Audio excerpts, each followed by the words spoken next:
And the Oscar goes to...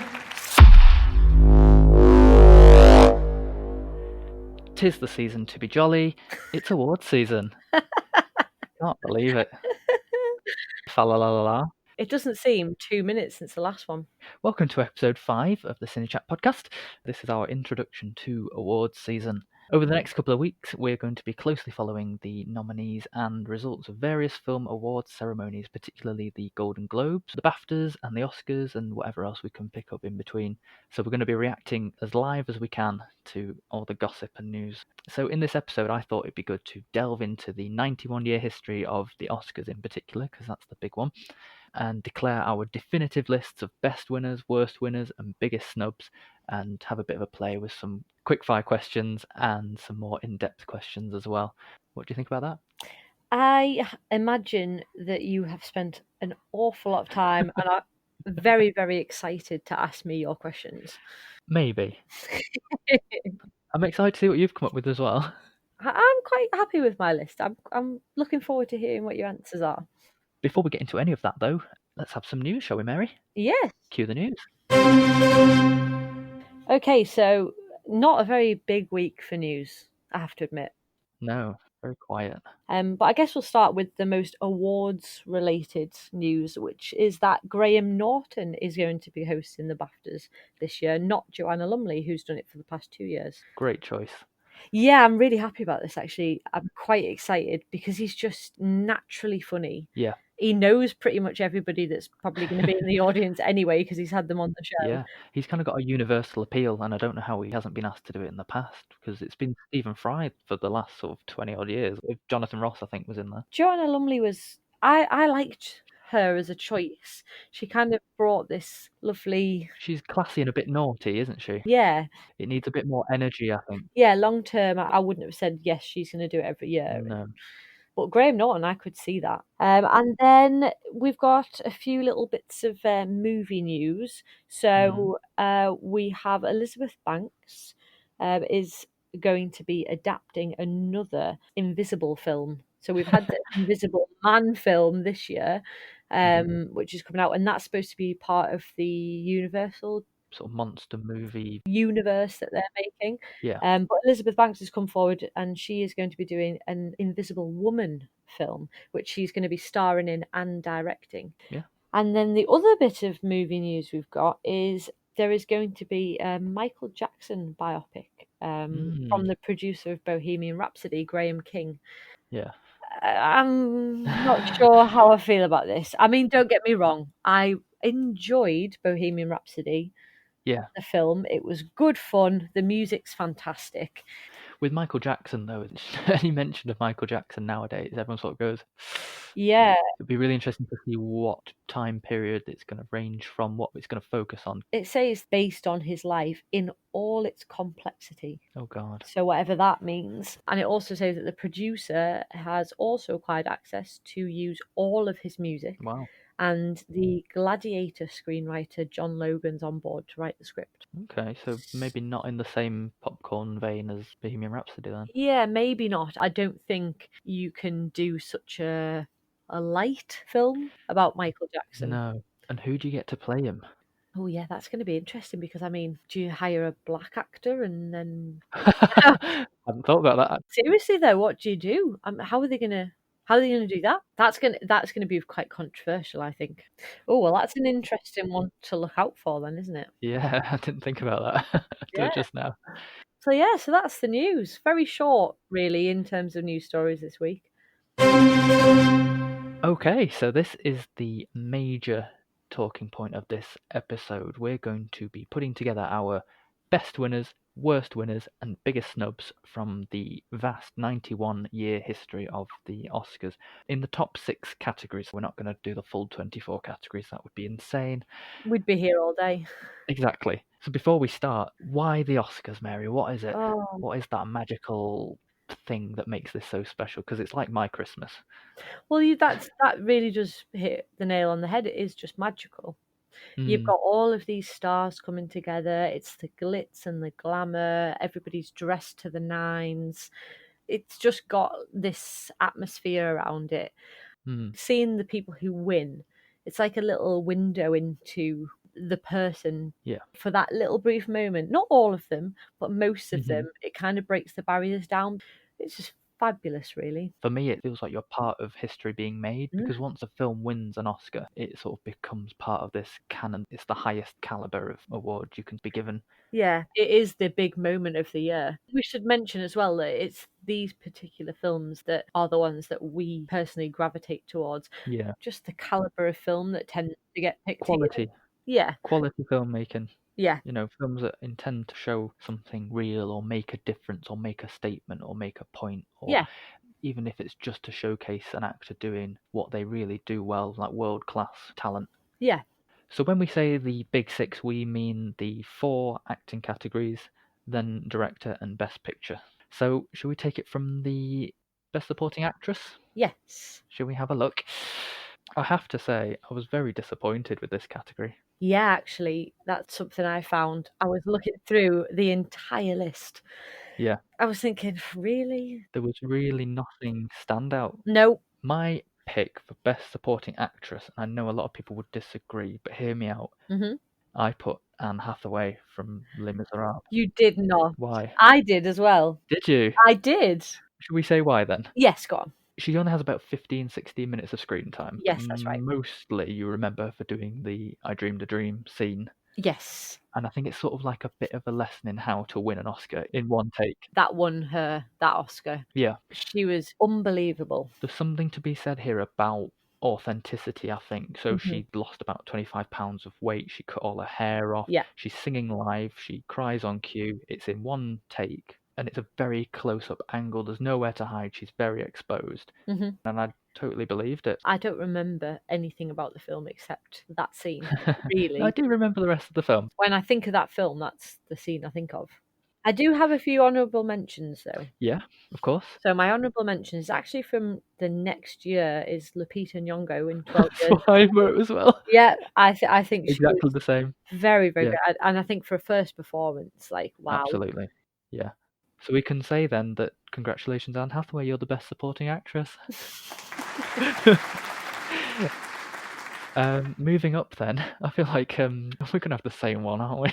I Are we? don't, let's see. Go on. So who've you got then? Go on, let's see. I picked this one based on element of surprise, really. No one saw this coming. Okay. I picked Heath Ledger for The Dark Knight. Oh, really? We do have different answers then. Do we? We do. Okay. It was massive, massive surprise. No one saw that coming. Mhm. Definitely no one saw it coming from him. Someone who'd done sort of like more rom-com-esque films beforehand. And for someone to sort of come out of the blue and suddenly do something method acty and actually pull it off, and it's kind of gone down in history as like he's benchmarked now for any kind of Mhm. supporting actor role, or any superhero villain role or anything like that. That it's benchmarked now against Heath Ledger, you know, and he's still talked about today. And although it only feels like yesterday, this was 11 years ago. He got it posthumously as well because he'd already died He had, by yeah, that point, which was quite sad. unfortunately, yeah. Mine's different. I went with Javier Bardem for No Country for Old Men. Really, he was a close one for me. I'm not gonna lie to you. I looked through the list. I was very disappointed with Mm. some of them. I could probably pick out 5 really that were really fantastic, but all the rest were very, I think the supporting categories are a bit of a mushy bunch. yeah, It's an opportunity for the Academy to honour films that didn't really hit the mark elsewhere, but they can give a bit of recognition. yeah. Well, I went with Javier Bardem because I only watched the film for the first time. It was either earlier this year or it was last year. Oh, really? He's scary and Oh God, he was chilling. terrifying. Really chilling because you don't really know why he does what he does. He's just No? very emotionless. He is chilling in that film. Yeah. I think if you're gonna say what's the best one for me, that was the one that really kind of hit the mark. But my favourite actually comes in my honourable mentions, and that would be Robin Williams in Good Will Hunting.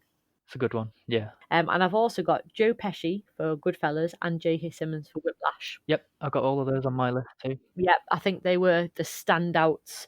The only people I would add in is maybe Christoph Waltz in Inglourious Bastards. I think he was menacing as hell. I haven't seen that one, so I couldn't add that one in. Jared Leto, Dallas Buyers Club, again something nobody really expected, and obviously Mahershala Ali for anything that he does. So congratulations to Heath Ledger and Javier Bardem for being the best supporting actors. Moving on then to Best Actress. My choice is actually a film that I hadn't watched until this week, and I think I'd already made up my mind that it was going to be the best, but I hadn't watched it yet. In terms of doing a very convincing performance that shows the complete emotional spectrum of a human being, Mhm. Meryl Streep Oh. in Sophie's Choice. Okay. Just a little bit of background to this. She learnt 2 languages for this film. She Mhm. speaks in Polish, she speaks in German. Even when she's speaking English, she's speaking in an accent. Mhm.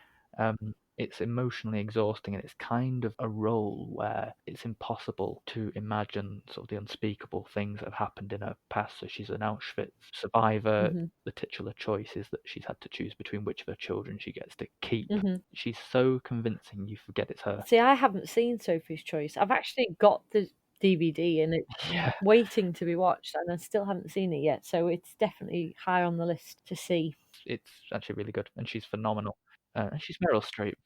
I know, yeah, Don't want to blow her trumpet, but she's one of the greatest living actors of all time. Yeah. exactly. Mhm. Yeah. How about you? What's your best actress? I've gone with Kate Blanchett for Blue Jasmine.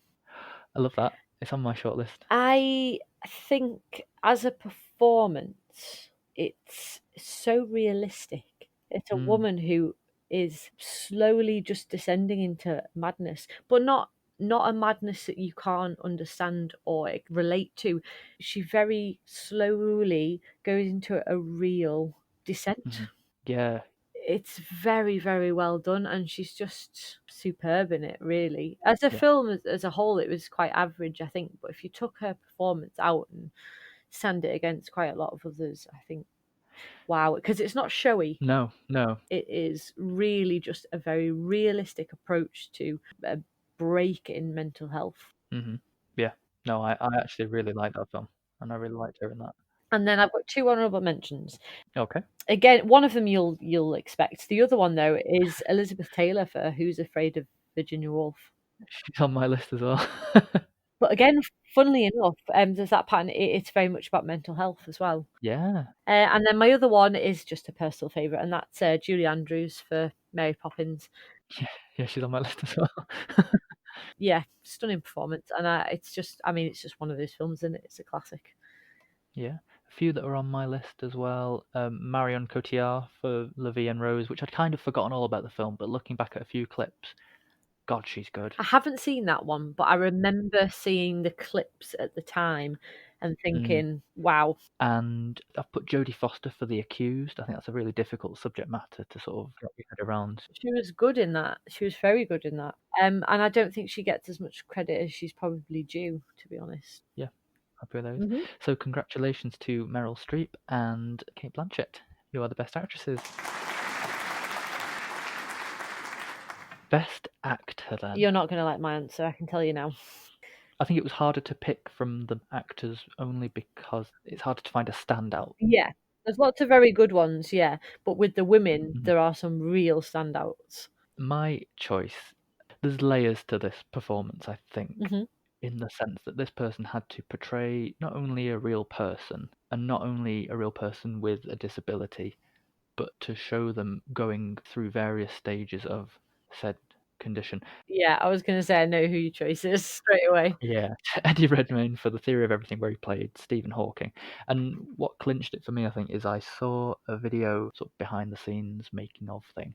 On any given day, he could be in the wheelchair filming in the morning. In the afternoon, he's filming pre-diagnosis, and then in the evening, he's walking on crutches. Yeah. Every different stage, he has to remember physicalities, Mhm. different abilities of speech and facial movements. And by the end of it all, he was in physiotherapy Yeah. because of how long he'd spent and how intricately he had to isolate every part of his body. And that is one of the most committed performances I've seen. Yeah, I really enjoyed that performance a lot. Yeah. My best actor is Tom Hanks for Forrest Gump. Mhm. It's a person who struggles with understanding the world around them, but he gets across such an emotional performance. Yeah. And what the film's become as well, because it's an iconic film and he's remembered for it. He's got a lot of films that people remember him for, but Yeah. that one in particular, I think it's really, when you think of his career, Forrest Gump's right up there. I think, like with the Stephen Hawking film, that you spend quite a lot of time with these characters as well, Yeah, absolutely. several years or several decades in Mhm. some cases. And then my honourable mentions, I've got Dustin Hoffman for Rain Man, Yeah, because I think that was it's a good an one. absolutely brilliant performance. And my surprising one, because I didn't really Yeah. like the film, is Robert De Niro for Raging Bull. Yeah, well, I only saw it the other week, obviously, when we did Scorsese Week. But yeah, I've got all 3 Daniel Day-Lewis performances in my Okay, shortlist. well, if somebody's going to be method, it's Daniel Day-Lewis. Yeah. Yeah, but I couldn't pick between them. But I also had Gary Oldman as Winston Churchill. Oh, I think he really? completely vanished into that role. Yeah, Hmm. and Adrian Brody maybe for the pianist. That was a good performance. Yeah. Love that. Yeah, that was a Yeah. great film. All right. Okay, so congratulations to Eddie Redmayne and Tom Hanks. You're the best actors. Moving on then to Best Director. This is hard, actually. No, I found this dead easy. Did you? Yep, I had my answer pretty much straight away. When I say it's difficult, I think it's only because it's got to be like an all things considered. It's not Mhm. just what you see on the screen, it's the feeling of the Yeah, film, it's the process. yeah. Well, I was going to say that because this made a big impact on my choice. Okay. I don't think you're going to like mine. I've kind of made it a tie, but it's the same person. Oh, I know who it is. So Alejandro González Iñárritu Yeah, won consecutive years for Birdman and The Revenant. They're probably 2 of the most stylistic of the wins, literally in the 91 years. yeah. But they don't lose that sense of the story and the direction of where the actual characters and the plot's going. In terms of his style, it's precision directing. There's vast undertakings, yet very minute attention to detail. I love the whole idea of having long, fluid, extended sequences, long takes, and a lack of cutting really means that you demand a lot more from your performers. Hmm. It's more impressive when you see them doing longer sequences and monologues. You know, they've not just had to say a line, then they've cut, then they've said their line, and then they've cut. It's an authenticity. Hmm. I'd have to go with the more stylistic of the 2, and that's Birdman. Yeah, I think he's brilliant. Okay. Mine is Steven Spielberg for Schindler's List. Okay. I just think, not only because of the film, because yes, the film is got a fantastic style to it. He chose to do it in black and white, and then that choice to do the red coat Mm. on the little girl. There's a lot of very stylistic choices there. It was a very adult film, which he was not known for at the time. But Schindler's List was just absolutely. I mean, I've only been able to watch it the once. It's something I really want to rewatch again, Mm. but it's just superb. The performances he managed to get from his actors are Mhm. absolutely, I mean, across the board, superb. There's something about Schindler's List. It kind of just went down in history, Hmm. didn't it? Yeah, absolutely. Everyone talks about it now. It's like as close to the real thing you could really get, I think, Yeah. without it being a documentary. Hmm. That's a really good choice. No, yeah. Any honourable mentions? Probably it would have to be James Cameron for Titanic, Mm. Carol Reed for Oliver, and then David Lean for Lawrence of Arabia. I had Spielberg also for Saving Private Ryan on my list. Yeah. Scorsese for The Departed and Ang Lee for Brokeback Mountain. I think they were Okay. all very good. Mm. So congratulations to Alejandro González Iñárritu and Steven Spielberg. You are the best directors. Fantastic. Okay, best picture then. Hmm. Oh my. This was the no-brainer for me, I think. It's got everything. Hmm. The best picture is The Sound of Music. No way. Have you put The Sound of Music, really? Yeah. Wow. Oh, I'm impressed. Why? What did you put? I put Schindler's List. Oh, Don't get me wrong, I love. I'm surprised you didn't put The Sound of Music. If I was picking my favourite film out of the best picture All ones, right. yes, it would be The Sound of Music, Okay. without a doubt. The Sound of Music, because that is one of my all-time favourites. Tell me why you picked it.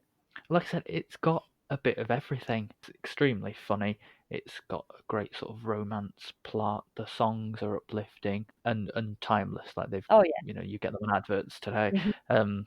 Everybody knows it. It's kind of an all-round family film, but then at the same time, from a technical perspective, location-wise, performance-wise, music and song-wise, script. Well, Robert Wise is a very good director. Yeah, absolutely.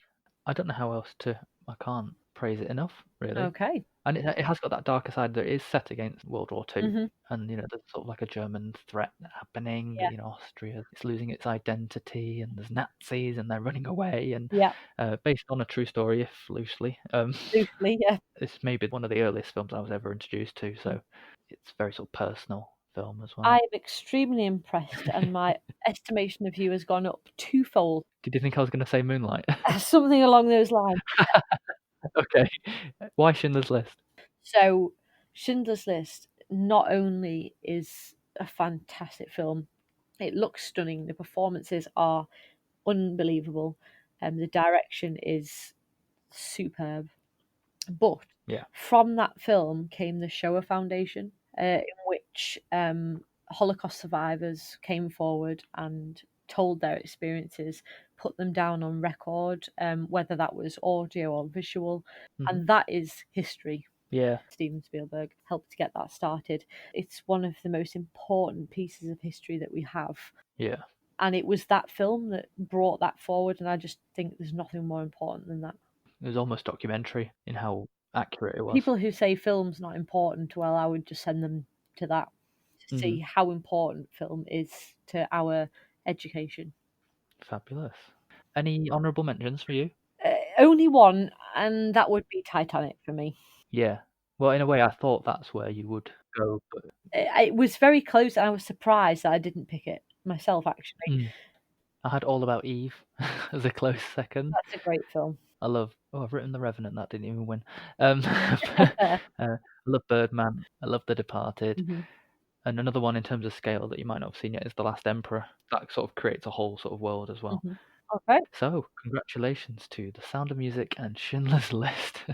You are the best World War II pictures. Let's run up again these categories and say what our worst wins are. I'll go first, shall I? Yeah. I didn't have to write a lot for this one. Jennifer Hudson in Dreamgirls. I just wrote the word headache in capital letters. I haven't seen it, but it's not one that I'm fighting to see. One thing I'll take away from it is that volume does not equal emotion, Jennifer Hudson. Do not scream at me if you want to get your point across. Subtlety is underrated, shall we say.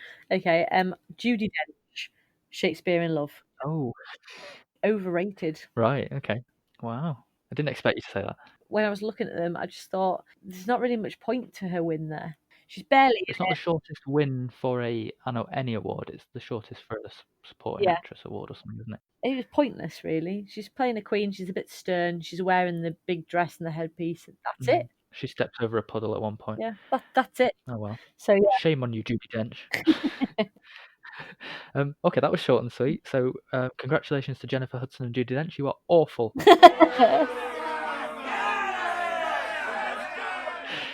Moving up to worst supporting actor. I think we've got the same answer here. It's very personal for me. This is very personal. It's obviously Tommy Lee Jones in The Fugitive. God, yes. How do we sum this up? It's just a normal Average performance. Anybody could have done it. Yeah. And how it beat Leonardo DiCaprio. I will never know what was going on. Yeah. I just don't understand it at all. I agree. Yeah, average performance in a good but not Oscar-deserving film is what I've written. Exactly. Short and sweet. So, congratulations, Tommy Lee Jones. You're awful.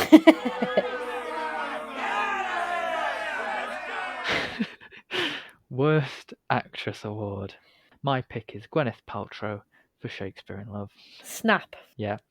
Do we even need to say why? I mean, if you're going to go Best Actress, how is she best? She's not even a good actress. Just... No. Surely there must have been something better that year. Kate Blanchett in Elizabeth. Any of them would have been better. Anything. Anything than that. It's just a normal rom-commy type performance that Mhm. anyone could have given in any given year and would never have been looked twice at. Zero depth, zero complexity. Gwyneth Paltrow, you're awful.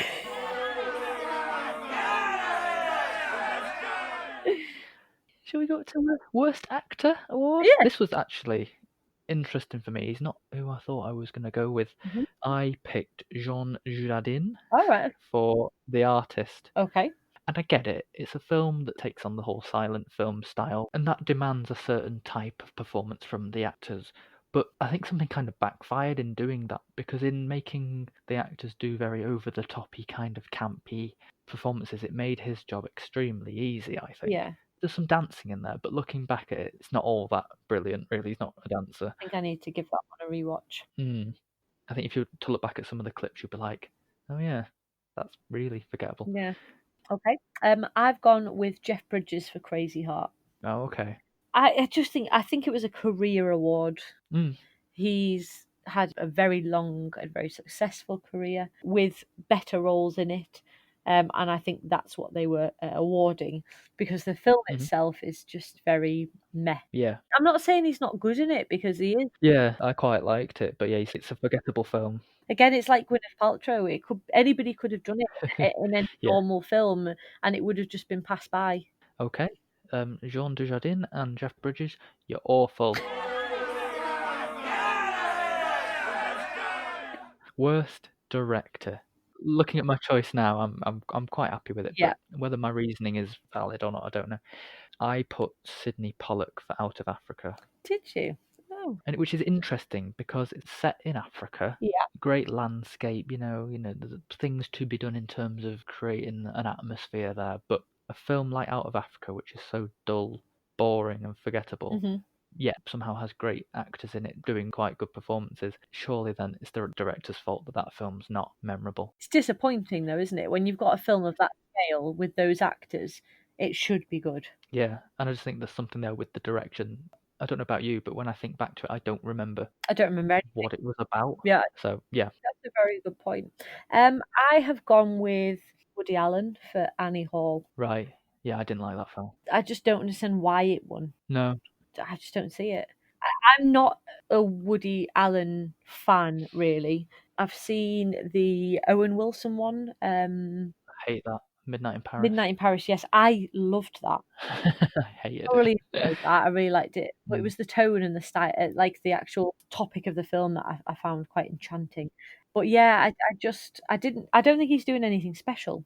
What pulls that film forward and what drives it is Diane Keaton. Yeah. Best film Woody Allen's actually done, I think, is Blue Jasmine. Yeah. Yeah.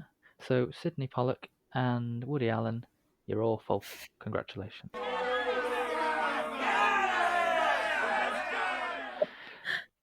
Brings us then to Worst Picture. Only be one.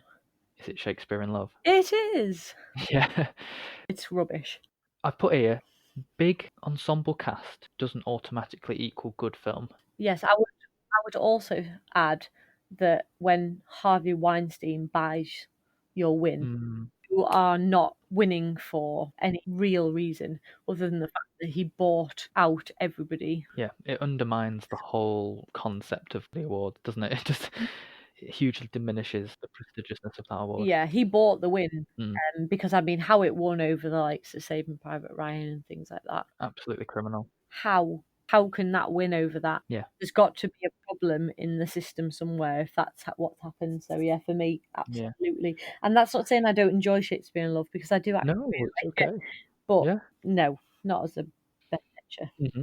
So congratulations, Shakespeare in Love. You're shit. Moving on then, last little category before we get into some more playful games. Talking about what's been snubbed for an award is actually really, really interesting, I think. It's very personal. That's it, isn't it? It's the most personal one. So going again, back to supporting actress. Again, the supporting actress category, like we said earlier, was a bit meh. So there's a lot of room really for improvement. Yes. I found this one quite easy though. I don't really remember my process, but there was a film called Boyhood that came out. Patricia Arquette plays the mother of the boy Yeah. in question who grows up over these 12 years, and the cast did a great job filming little bits over 12 years. Mhm. I looked back at it. I was happy for her to win because I liked the film. Yeah. Was she the best one then? I don't think so. So I'm going to put in Emma Stone from Birdman. Okay. There's a really good scene where she confronts Michael Keaton, who's playing her dad, and she's kind of working for him as well in the theatre where he's trying to reignite his career. And she sort of confronts him with a few home truths about how he's not relevant anymore and that he doesn't matter and his career's over. And like I said earlier with Alejandro's style, Mhm. it's all delivered in monologue style. Yeah. I think she actually did really well in that film. Okay. So Emma Stone. Okay. My snub is Judy Garland for Judgment at Nuremberg from 1961, and the winner that year was Rita Moreno for West Side Story. Yeah. And that's not to say that she wasn't good, because obviously that was a great performance and she danced and sang as well. But it's just a fantastic film. And she's not in it very long. She plays one of the witnesses in the trials. Uh, Oh, okay. and she is absolutely heartbreaking, is the word I would use. She plays someone who was sympathetic to a Jew and Mm. was imprisoned for it. It's like nothing you've seen her do. Yeah. And obviously by that point she didn't really look like Judy Garland anymore. She was kind of looked a little bit overweight and just looked quite rough. And it was that kind of period of time. And it was just unbelievable. It was really breathtaking. So yeah, Hmm. I think she should have won it. Very good. So I guess Emma Stone and Judy Garland, we're so sorry.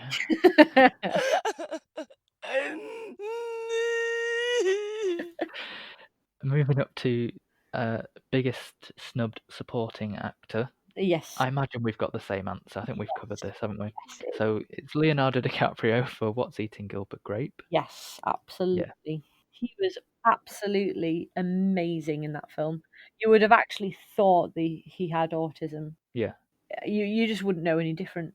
He Yeah. so took on that role. It was unbelievable. Yeah. It's a really mature role to have for the age that he was. Oh yeah, yeah. Like you say, it's really, really convincing performance. Mhm. Even the most experienced of actors would, I think, struggle to portray that. Mhm. I can only assume that people didn't see the film. Maybe. Yeah. I can only assume, because how would you give him that and not Leonardo DiCaprio? No. Absolutely. So Leonardo DiCaprio, we're really sorry.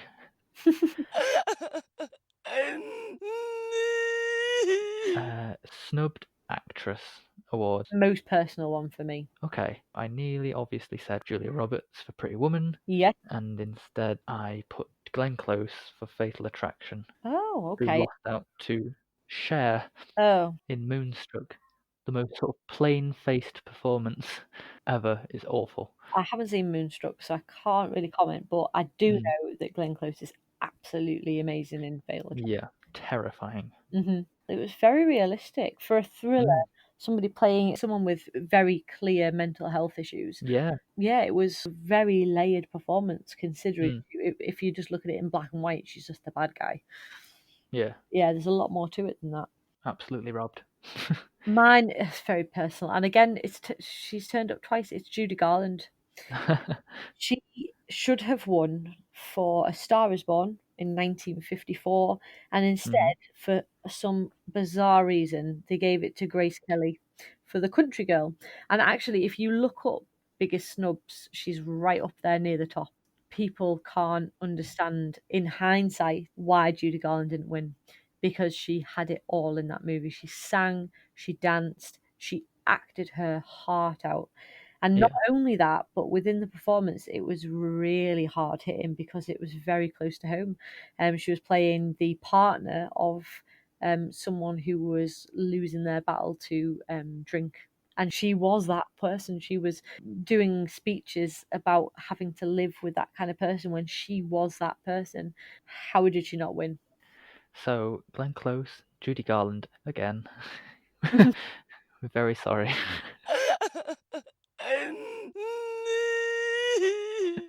Very, very sorry. Snubbed actor. I found this very difficult. Me too.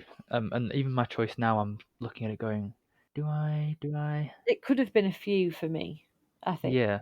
I think the two I was toying between were from the same year as well. Okay, all right. the year that Al Pacino won for Scent of a Woman, Ooh. I have said that Robert Downey Jr. should have won for playing Charlie Chaplin in the film Chaplin. Oh, that's so hard because I love Al Pacino in Scent of a Woman, but I love Chaplin. That is a really good one. The other choice that I was toying between is actually a film I haven't seen, and that was Denzel Washington in Malcolm X, and I imagine that's a very good performance and probably better than Al Pacino's one. No, I love Scent of a Woman. All right. Love it. I mean, he plays a blind man. That's quite good, but it's just a lot of shouting. It's the speeches that do it for me. I'm not sure. Anyway, I looked at I looked at Robert Downey Jr. and Chaplin. Charlie Chaplin's so iconic. Yeah. He almost became that character, and also the characters that Chaplin played, like the little tramp is obviously the famous one. It was directed by Richard Attenborough, and even he said at the end they show some clips of Charlie Chaplin's real films as opposed to showing Robert Downey Jr. doing them, because he thought the likeness was so accurate. He thought the audience won't even tell the difference. Mm-hmm. Yeah, so I've put that. Okay. I have gone for Paul Newman for Cool Hand Luke. Oh, And Rod Steiger won that year for In the Heat of the Night, okay. which is a good performance. Rod Steiger is basically a racist cop, basically, Mhm. and having to deal with working with this black policeman. It's not bad. It's not a bad performance. It is fairly good. But Paul Newman in Cool Hand Luke was it's an iconic part. I've not seen either of the films, if I'm being honest. So And I think that's why Paul Newman was given the actor for The Colour of Money. yeah, which I have seen that. Should really have won it for Cool Hand Luke. Yeah. But yeah, that's a good one to watch. Very good film. Awesome. Paul Newman and Robert Downey Jr. Sorry. I feel like I need to apologise to these people, Mary. Unbelievable. Snubbed director then. Mine's it could be a bit of a touchy one, really. A couple of years ago, Catherine Bigelow won for The Hurt Locker, which is by no means a bad film at all, and it's extremely well directed. There's lots of sequences there, especially slow motion sequences, which I think were fantastic, and overall the tension and suspense that were made in that film were brilliant. But at the same time, James Cameron had just done Avatar, which was, I think, groundbreaking, something that had never been done before, and that required a lot of people having to create this whole planet and a world and a language and creatures and a whole species of people. It's hard saying it's a snub, really, because Catherine Bigelow is actually genuinely very good too, but Avatar kind of broke cinema that year, I think. Yeah. It was a great win to have a female director finally win, but I think the technical achievement of Avatar was kind of bypassed a little bit that year. Yeah. That's my director choice. Touchy subject. Mine's probably a little bit controversial. More for the fact that I haven't seen the other film, which was the winner. Right. But I've gone with Ridley Scott for Gladiator, Mm. and Steven Soderbergh won that year for Traffic. Yeah. But it's just not really talked about. No, I guess not. Some films that win, you hear about them, whether that's for good or bad. But that's one of those that just it won and that was it. Whereas Gladiator is still really highly thought of. It's a really rewatchable film. Looks fantastic. The performances are great. It's a real crowd pleaser as well. And yeah, I just think something went a bit wrong there. Yeah, looking at it now, it's not one that I actually noticed. But yeah, now you say it, yeah. All right then. So James Cameron and Ridley Scott, we sincerely apologise. Not that it was our fault, but sorry. And then snubbed Best Picture then. Dead easy. Is it? Yeah. Actually, yeah. No. I remember now. Yeah, mine was between two, and just so we didn't cross over too much ground, I thought I'll go with something a little bit different. So, although I know what you're going to say, and we'll talk about that, Brokeback Mountain for Best Picture Yeah, I can see that. was actually won by a film called Crash, which in itself is fine. It's set in LA, I get it. Lots of race relations and issues that are going on. I'll be honest, I've not seen either of those. Oh no. So I can't Oh dear. make a good comment on that one, but I definitely think looking out of the two of them, you can see that it should have been Broke Mountain that won. Yeah, performances, direction, which he did win. Ang Lee did win Yeah. for Brokeback Mountain. Yeah, it's the better picture.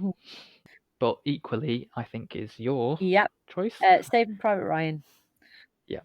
I mean, for its opening 15 minutes alone, should have beat Shakespeare in Love. Yeah, or even the first minute. If you were going to teach World War II to Mhm. teenage students, if you sat them down and showed them the beach landings, Yeah. you cannot get more visceral education than that, No, I yeah. think. A bit like Schindler's List, it's as close you could get to a documentary of what happened. And in terms of direction, performances, just visually putting it all on screen is in a realistic but entertaining story. Yeah. You can't really beat that. No. So I just don't understand how it didn't win. Yeah. In terms of looking at biggest snubs, yeah, I probably do actually agree with you. So Saving Private Ryan and Brokeback Mountain, very, very sorry. Okay. Okay then, so we're going to jump into a quick fire question round. We're not going to be scoring points on this. This isn't fact-based answers that we're looking for. This is more about finding out your opinion on various Oscar winners, and we've set each other some questions here, so it's going to be tense for both of us. I'm going to cue the music now.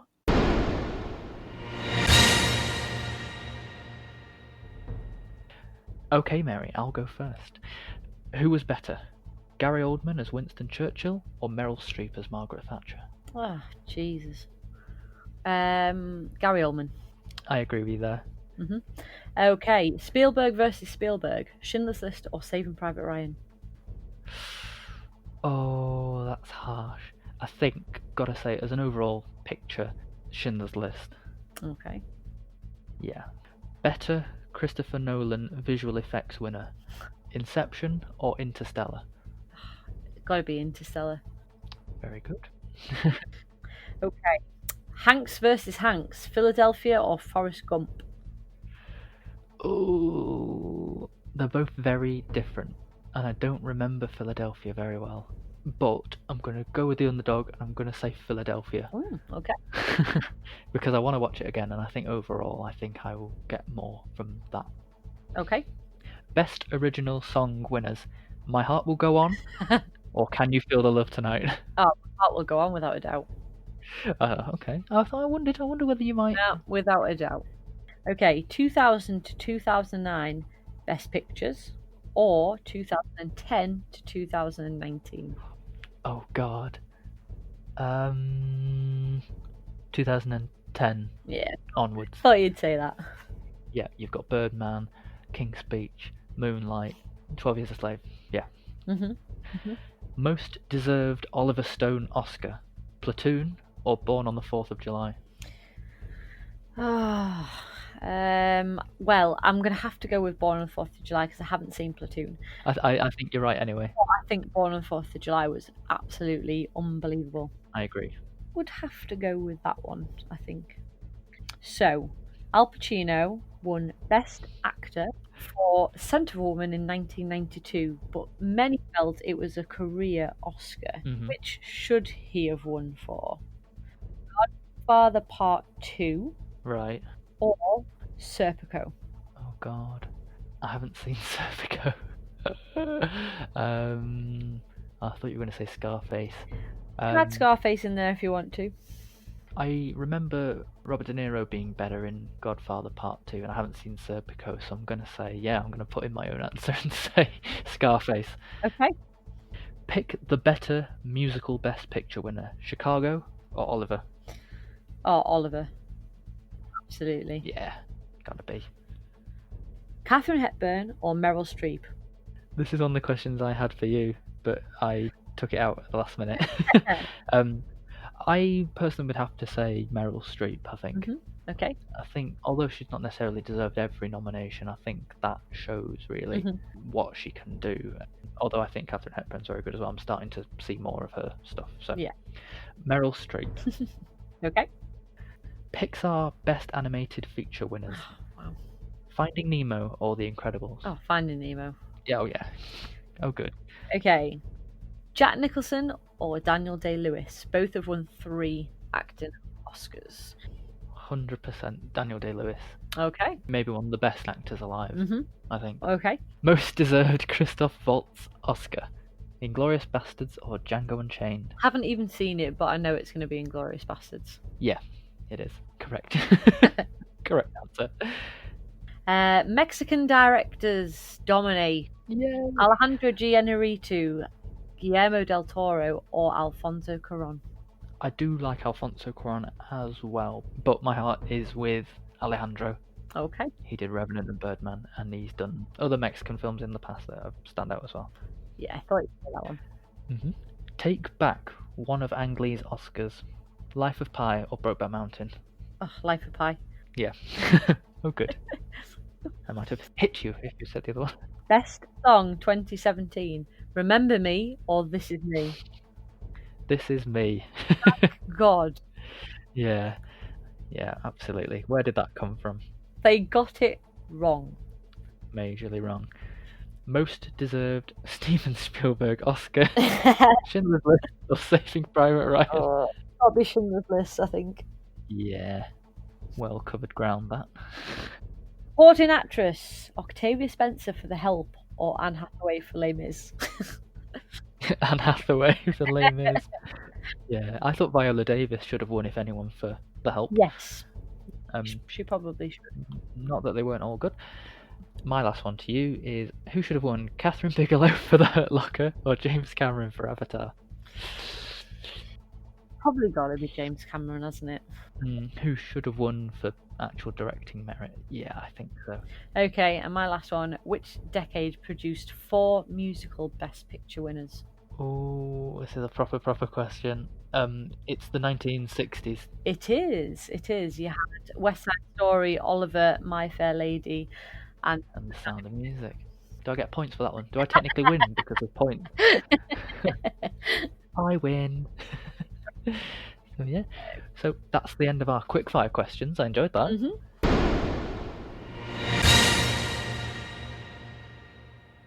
Yeah, that was good. And now we're going to ask each other an additional 5, a little bit more in-depth questions that might need a couple of minutes research, but obviously our lovely listeners won't have to hear that part. So my first question is, Tom Hanks hasn't been nominated for 18 years, unbelievably. So which Tom Hanks performance should have been nominated? I don't even have to look it up. It should have been that Captain Phillips, because I thought Yeah. he'd been nominated for that. Yeah, we all did, yeah. Got to be that one. Unbelievable, yeah. Okay. Which actor or actress with multiple nominations but no wins would be your next winner? Okay, my answer, I think, and I hope I can actually pinpoint what film it's going to be as well. It's going to be Glenn Close for Sunset Boulevard. Ooh, I'd like to see that. Yeah. There's Amy Adams as well, who I'd love to see get one. I would like to see her get one, but I think she struggles a bit to sort of get out of herself. I see Amy Adams playing characters rather than seeing characters that just so happen to be played by Amy Adams, if that makes sense. Yeah. I still always see her, and she always very much looks like herself as well, which I don't think helps her out. Yeah. Meryl Streep has been nominated 21 times, as you say. Name 3 Oscar nominations that Meryl Streep didn't deserve. Oh, well, Florence Foster Jenkins, I can tell you that one straight away. Yeah. That was just ridiculous. I think they've just started bloody nominating her because she's Meryl Streep. Into the Woods would be my second one. She was playing a witch. Oh God, and a third one. I think it's the one that kind of is the most average out of the rest of the nominations, would be Postcards from the Edge. Right, okay. But yeah, it was just a very okay performance compared to the others. Fair enough. Okay. Favourite Best Song winner? Oh God. It's hard really, because some of them are like genuinely just good songs outside of the film, and some are good songs because they suit the film. For me, I mean, I'd be hypocritical not to say that Colours of the Wind from Pocahontas isn't a good one. It's either going to be that or When You Believe from The Prince of Egypt, but I think, to stay true to myself, I'm going to say Colours of the Wind from Pocahontas. Okay. Yeah, 100%. Okay, take back someone's Oscar and give it back to them for a different film instead. I'll give you 5 minutes. Okay. Okay. I've got one, and I'm going to go with the first one I've actually looked at. Mm-hmm. I would take it away from Clark Gable for It Happened One Night, and I would give it to him for Gone with the Wind. Fair enough. I haven't seen either yet, if I'm honest. Gone with the Wind is what everybody remembers Clark Gable for. Okie dokie. Okay, Forget it was your turn then. got to ask a question then. Best Picture winner of the 21st century so far. Oh, that's hard. Okay, I've had a look. I've narrowed it down to Moonlight, Birdman, and The Departed. hmm I think maybe the best picture winner of the 21st century so far is because of the way it was announced as well. This tiny little film somehow prevailed over La La Land. Moonlight is the best picture Okay. for me. Okay. The way Moonlight was announced is unforgettable. That was brilliant. Assemble a knockout cast for a new Oscar bait drama using former winners from each acting category. Meryl Streep's got to be in there, obviously. Meryl Streep. Daniel Day-Lewis would Yeah. be in there as well. Do you know what? Just to make it easier, I'm going to go with Living. Okay. Yeah. Otherwise, it wouldn't get made. Kate Winslet, I think, would have to be in there for me. Yeah. And just because it would be another film with them together, and I'd love to see that, would be Leonardo DiCaprio. Yeah. I think it's a strong cast. That has to be made. I want to see that now. Yeah. Okie dokie. Okay. Older Oscar picture winners are very different to what we get now. Which one film pre-1960 stands out to you? It doesn't have to be one that you've seen yet. Pre-1960. Yeah. No, yeah, my answer is All About Eve. It's kind of got it all, really. The one that screams sort of classical to me, and I think it's because it's kind of, it's not about Hollywood per se, it's about the theatre, it's about actors. So, yeah, it's kind of got that, what I think you probably get from classical films, it's that overall feeling of like sweeping narrative and all this stuff. Yeah, All About Eve for me is, really, really, really, really strong Best Picture winner. Okay. My last question is, Glenn Close is the most nominated still living actor. Which one film would you award her for? Out of her nominations or any of her movies? Of the ones she was nominated for. Well, I've only actually seen 3 of them that she was nominated for, but I think I would have to go for Fatal Attraction. Yes. That's one of the ones she's going to be remembered for. That and 101 Dalmatians. Yeah. It's definitely got to be Fatal Attraction. And your last question is? Which of Meryl Streep's 18 other nominations should she have won for? Should she have won for? Okay, the answer I'm going to go with, and I think in general it was a really underrated and under-awarded film, is Doubt. Yes. All the actors in that film were fantastic, and it didn't get its due, I don't think. I think it was very forgotten about. Yeah, I agree with that one. Amazing. So, next week, the Golden Globe nominations will have been released. What are you expecting to see? I think, as per usual, some of the drama and comedy and musical films have been switched around in weird ways. Yeah, strategic. They've put some things in categories that maybe I don't know if they would be in. Putting them both together, I think we'll see The Irishman, definitely. Yeah. Marriage Story is coming up, not only for the film itself, but for acting for Scarlett Johansson and Adam Driver. 1917 is looking like a prospect, even though nobody's seen it yet. No, yeah. Renee Zellweger's got a very, very good chance with Judy. Yeah. And Joaquin Phoenix, now that's going to be an interesting one, whether people actually do go for the nominations for Joker. Yeah, it might be what happened with A Star Is Born last year. Yeah, it's whether the academies decide to go for it, really. I have a really good feeling about 1917 this year. Yeah. I think even at the Oscars it could do really well. I think very easily pick up Best Director. If it's what people are thinking it's going to be, I think he would a shoo-in for Best Director. What about Tom Hanks for Beautiful Day in the Neighborhood?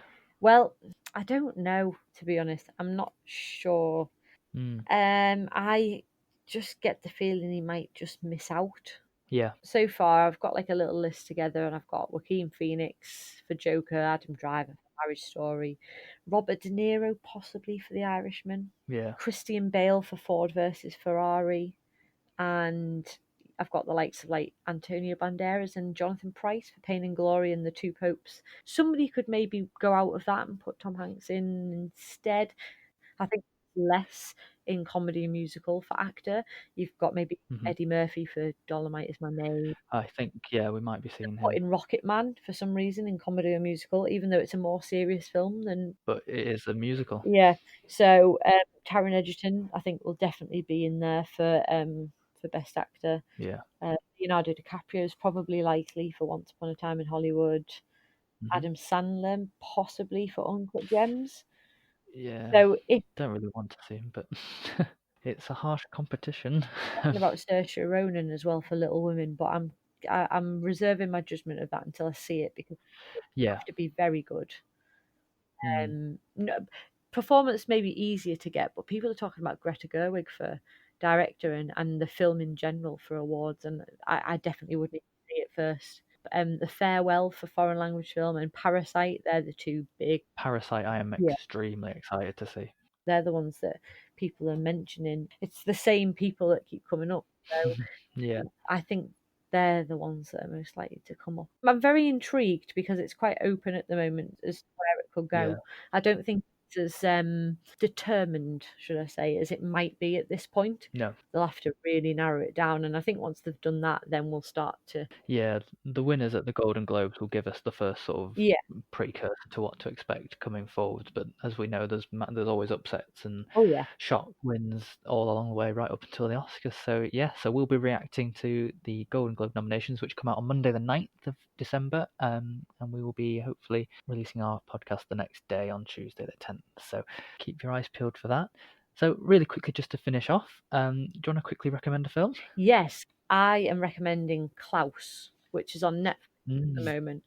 Oh my God, it was absolutely fantastic. I just put it on as a little, Christmas film. Christmas treat. Yeah, I'll put it on, I'll sit and watch it. It is absolutely stunning in every sense of the word. It's got a Nordic style, and the story is just superb. It's absolutely superb, so clever. And it's basically what could have been the origin story of Santa. So good. It's got an absolutely brilliant voice cast in it. It's got Joan Cusack. She does a voice in it. You got Jason Schwartzman. J.K. Simmons is Klaus. It's just brilliant. It was absolutely brilliant. I'm going to watch it for our Christmas week. Yeah. And I'll let you know what I think. I would definitely recommend it to anybody because it is really worth a watch. Quality is fantastic. Very good. The film I'm going to nominate this week, Olivia Colman won for The Favourite for Best Actress this year, but if there was a role I think she really deserved it for, was a film called Tyrannosaur, which was a very low-budget British social realism kind of drama.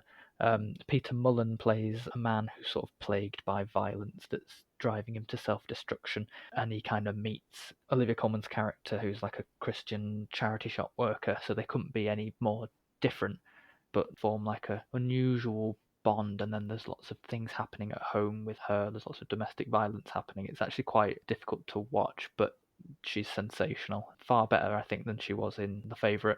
I'm surprised that she hadn't been nominated or even won for this film before. And it's on my list. It is there.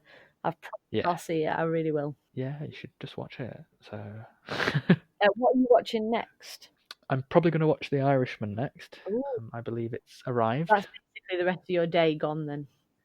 Well, yeah, that's it. The Irishman. Well, I am going to be watching Jumanji next. Not the Robin Williams one, the new one that they made, which I still haven't seen. And my sister is coming over to watch it because she has recommended it. She said it's very, very funny and I have to see it. So she's going to come over and watch it. Take Jumanji out of the title and any mention of it throughout, it's actually a very good film. Just wish it wasn't Jumanji. Yeah, that was why I didn't see it in the first place. So I'm Yeah. reserving my judgment, but we'll see. Perfect. So, as we said, next week we're reacting to the Golden Globe nominations.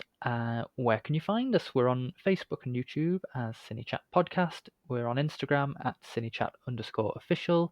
We're on Twitter at CineChatPod. And you can listen to us on Spotify, iTunes, or Spreaker. What's our email address, Mary? CineChatOfficial@gmail.com. It is indeed. We'll see you next week for the Golden Globe nominations. I've been Matt. Have you, Mary? Good day. Bye.